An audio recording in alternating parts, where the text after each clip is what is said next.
Assalamualaikum warahmatullahi wabarakatuh.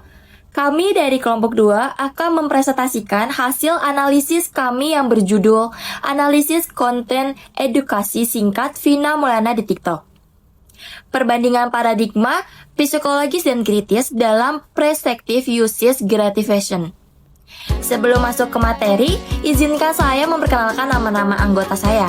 Mulai dari saya sendiri, perkenalkan nama saya Putri Andasari. Perkenalkan, nama saya Rania Apriliani.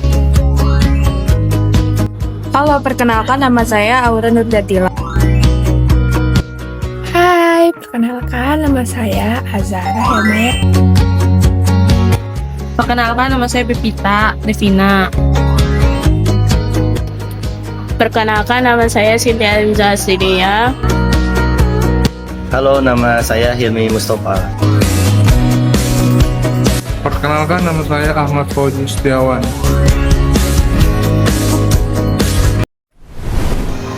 Sekarang TikTok nggak cuma buat hiburan, tapi juga jadi tempat belajar yang seru. Salah satunya dari Vina Mulyana ini, yang sering bahas karir dan pengembangan diri.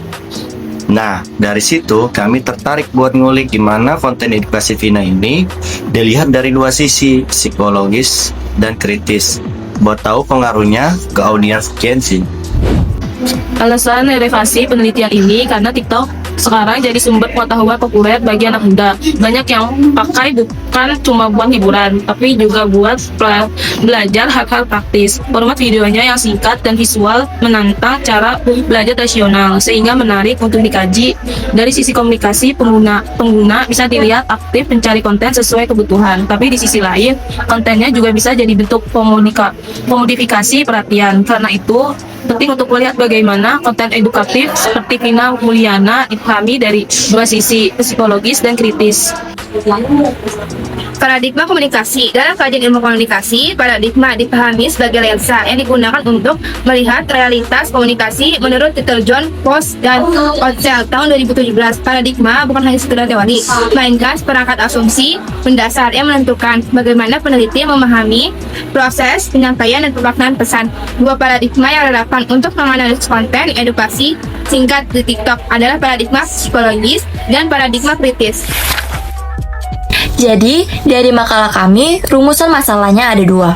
Yang pertama, kami ingin tahu gimana sih konten edukasi Vina Mulyana ini bisa dipahami dari dua sisi teori komunikasi psikologis dan kritis. Nah, yang kedua, kami mau lihat gimana teori usage dan gamification bisa menjelaskan alasan kenapa audiens, terutama Gen Z, suka dan merasa terbantu sama konten itu. Selanjutnya, saya akan menjelaskan paradigma psikologis. Melihat komunikasi sebagai proses dalam diri individu yang melibatkan pikiran, emosi, dan perilaku. Fokusnya bagaimana pesan mempengaruhi pengetahuan, perasaan, dan tindakan. Dalam konteks video TikTok Vina Mulyana, paradigma ini menjelaskan bagaimana tips karir dapat memotivasi, meningkatkan kepercayaan diri, dan mendorong audiens mencoba hal baru di dunia pekerjaan atau di dunia kerja. Paradigma kritis melihat komunikasi sebagai proses yang dipengaruhi oleh kekuasaan dan ideologi. Di media sosial, konten edukasi juga berfungsi mempertahankan nilai dominan seperti meritokrasi dan produktivitas, serta mengikuti logika pasar digital dan algoritma platform. Nah, paradigma ini juga mengkritisi bagaimana pesan dibentuk oleh kepentingan ekonomi dan sosial. Meskipun audiens itu tetap bisa aktif memilih dan menafsirkan pesan. Paradigma psikologis memandang komunikasi sebagai proses internal individu yang melibatkan persepsi, kognisi, emosi, dan sikap dengan fokus pada bagaimana audiens menerima dan merespon pesan. Dalam konteks konten, Vina Mulyana, paradigma ini menjelaskan bagaimana video singkat tentang karir dan pengembangan diri dapat mempengaruhi pengetahuan, motivasi, dan perilaku penonton. Misalnya, meningkatkan kepercayaan diri atau mendorong tindakan praktis seperti menulis CV yang lebih baik. Namun pendekatan ini cenderung menempatkan audiens secara pasif dan kurang memperlihatkan faktor sosial serta interpretasi personal. Sebaliknya, paradigma kritis menyoroti komunikasi sebagai arena ideologi dan kekuasaan, di mana konten edukatif tidak netral, tetapi dibentuk oleh logika, kapitalisme digital, dan ekonomi perhatian. Konten seperti milik Vina Mulyana mencerminkan nilai-nilai pasar kerja formal dan personal branding yang sesuai dengan algoritma platform. Paradigma ini kuat dalam mengungkapkan bias dan relasi kuasa di balik produksi konten, tapi kurang menekankan agensi audiens yang juga aktif menafsirkan dan memilih konten sesuai kebutuhan mereka. Dalam konteks konten edukasi singkat Vina Mulyana di TikTok, teori usage gratification dapat diaplikasikan sebagai berikut. Yang pertama itu ada kebutuhan informasi atau information needs.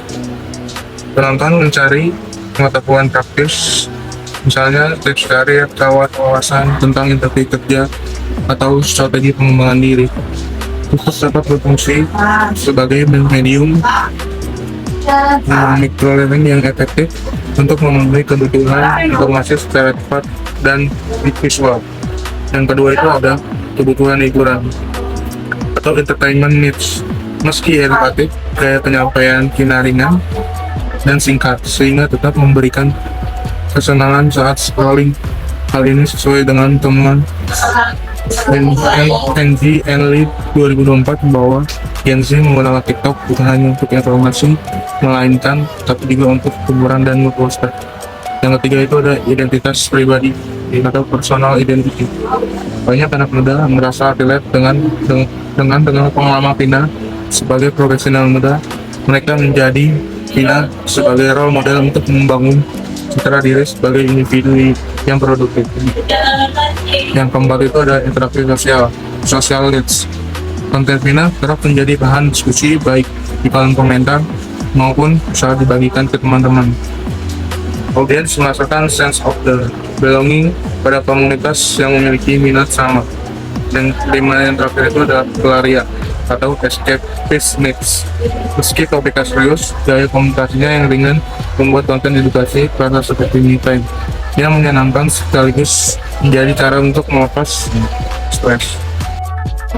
Kesimpulannya, fenomena Mulyana di TikTok menunjukkan bahwa konten misleading tidak hanya memberikan motivasi dan pengetahuan praktis bagi audiens, tapi juga mencerminkan logika kapitalisme digital yang menekankan produktivitas dan personal branding. Gen Z mengonsumsi konten untuk mencari informasi, hiburan, dan identitas, sehingga konten Vina sekaligus menjadi sarana edukatif dan modifikasi pengetahuan di era digital.